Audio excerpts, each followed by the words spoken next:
Hi, ich bin Alex von meinbafög.de und auf unserem Kanal erfährst du alles zum Thema BAföG und Studienfinanzierung.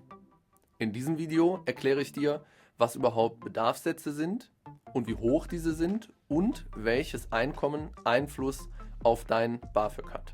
Am Ende des Videos zeige ich dir anhand eines Beispiels, wie sich die einzelnen Faktoren auf deinen BAföG-Anspruch auswirken und wie sich das BAföG berechnet. Viel Spaß bei dem Video.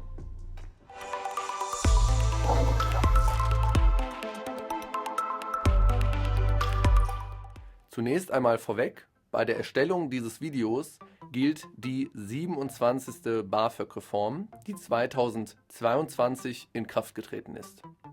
Auf dieser Reform basieren unsere Zahlen, Beispiele und Informationen. Und weil sich diese Zahlen auch ändern können, kannst du uns auf meinbafög.de besuchen, um immer auf dem aktuellen Stand zu bleiben. Was sind Bedarfssätze und wie hoch sind diese? Im Bundesausbildungsförderungsgesetz, kurz BAföG, hat der Gesetzgeber bestimmte Beträge festgelegt, die Schüler und Studierende in der Regel für ihren Lebensunterhalt benötigen.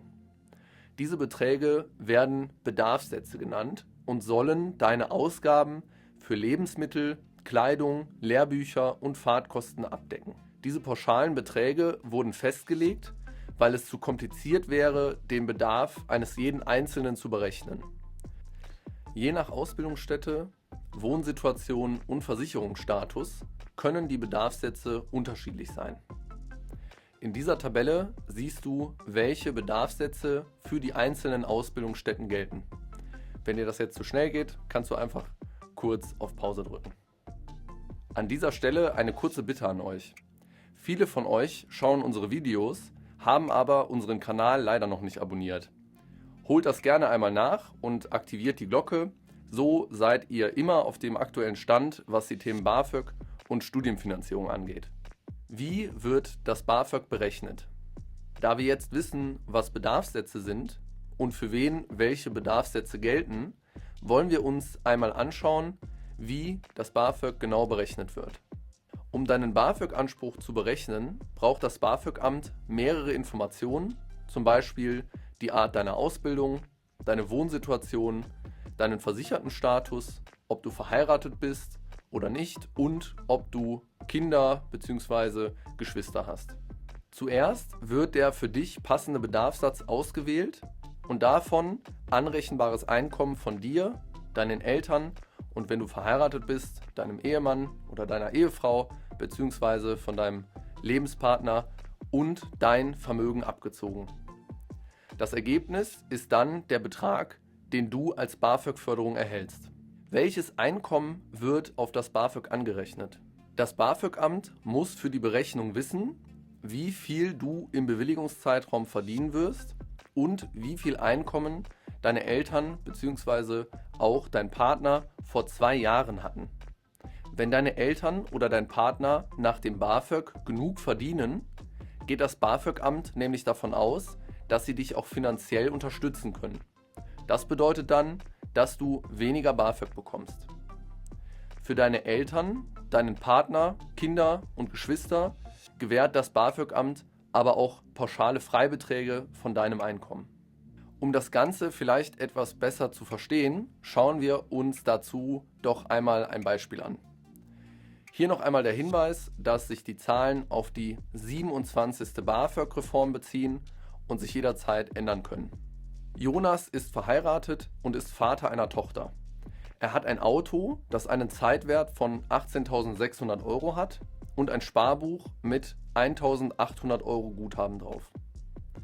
Da Jonas 28 Jahre alt ist, darf er grundsätzlich ein Vermögen in Höhe von 15.000 € im Zeitpunkt der Antragstellung haben, ohne dass es auf den BAföG-Satz angerechnet wird. Es wird außerdem ein Freibetrag von 2.300 € für seine Ehefrau und ein weiterer Freibetrag für seine Tochter gewährt. Jonas hat demnach also 800 € zu viel Vermögen. Diese 800 € werden durch 12 geteilt und es ergibt sich ein monatlicher Anrechnungsbetrag von 66,67 €. Diesen Betrag merken wir uns für später. Da Jonas sich neben dem Studium auch noch um die gemeinsame Tochter kümmert, wird er im Bewilligungszeitraum nur einen Nebenjob haben und 520 € im Monat verdienen. Von diesen 520 € wird die Werbungskostenpauschale, eine Sozialversicherungspauschale und der Grundfreibetrag abgezogen. Es ergibt sich für Jonas ein negatives Einkommen im Sinne des BAföG, also erfolgt keine Anrechnung auf seine Förderung. Jonas' Ehefrau hat im Jahr 2021 45.000 € verdient. Hiervon werden wieder die Werbungskosten, die Sozialversicherungspauschale, tatsächlich geleistete Steuern, also Einkommensteuer und die Kirchensteuer abgezogen. Es ergibt sich ein Einkommen der Ehefrau im Sinne des BAföG in Höhe von 2.548,59 €. Von diesem Einkommen werden dann noch die Grundfreibeträge, einmal für die Ehefrau selbst in Höhe von 1.605 € und für die gemeinsame Tochter in Höhe von 730 € abgezogen. Es ergibt sich ein Einkommen der Ehefrau nach Abzug der Grundfreibeträge in Höhe von 213,59 € pro Monat. Zusätzlich zu den Grundfreibeträgen wird der Ehefrau ein Zusatzfreibetrag in Höhe von 55% gewährt, 50% für die Ehefrau selbst und 5% für die Tochter. Es ergibt sich ein Anrechnungsbetrag von 96,12 € pro Monat. Jonas' Eltern sind verheiratet und haben neben Jonas noch eine Tochter, die bei ihnen wohnt und nicht förderungsberechtigt ist. Jonas' Mutter hat im Jahr 2021 42.500 € verdient, Jonas' Vater 14.400 €. Hier werden wieder die Einkommen nach dem gleichen Vorgehen wie bei der Ehefrau berechnet. Wenn es dir an der Stelle zu schnell ging, pausiere einfach das Video, dann kannst du dir die Berechnung noch einmal ganz genau anschauen. Als nächstes schauen wir uns an, welcher Anrechnungsbetrag sich ergibt. Dazu addieren wir das Einkommen des Vaters zu dem Einkommen der Mutter und ziehen zum einen den Freibetrag für die Eltern in Höhe von 2.415 € ab und dann noch den Grundfreibetrag für die Schwester in Höhe von 730 €. Es ergibt sich ein Einkommen der Eltern im Sinne des BAföG von 29,50 € pro Monat.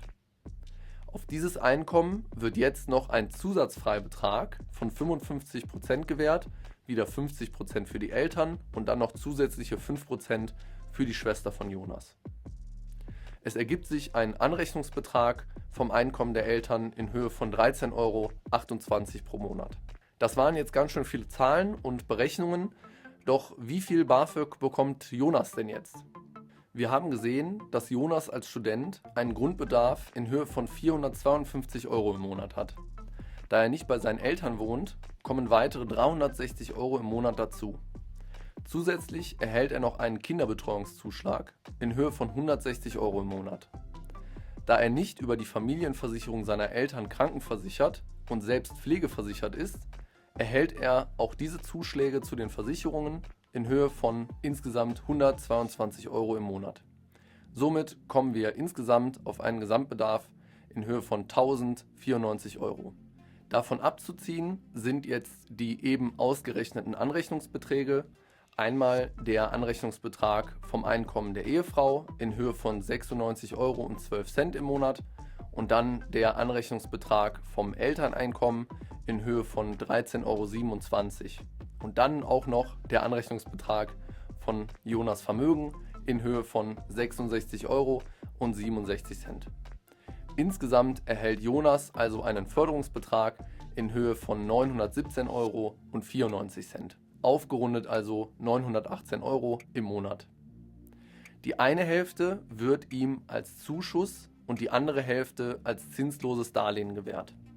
Ich hoffe, du konntest die Berechnung nachvollziehen und weißt jetzt, wie sich der BAföG-Betrag, den du dann ausgezahlt bekommst, zusammensetzt. Hast du noch Fragen? Schreib sie gerne in die Kommentare und schau auf unserem Kanal und auf unserer Webseite vorbei. Dort haben wir viele hilfreiche Videos und Ratgeber zum Thema BAföG und Studienfinanzierung. Du willst einen Antrag stellen? Das kannst du auch bei uns machen. Den Link zur Antragserstellung und alle weiteren hilfreichen Links findest du in der Videobeschreibung. Das Team von meinbafög.de und ich wünschen dir jetzt erst einmal alles Gute und ganz viel Erfolg auf deinem weiteren Weg.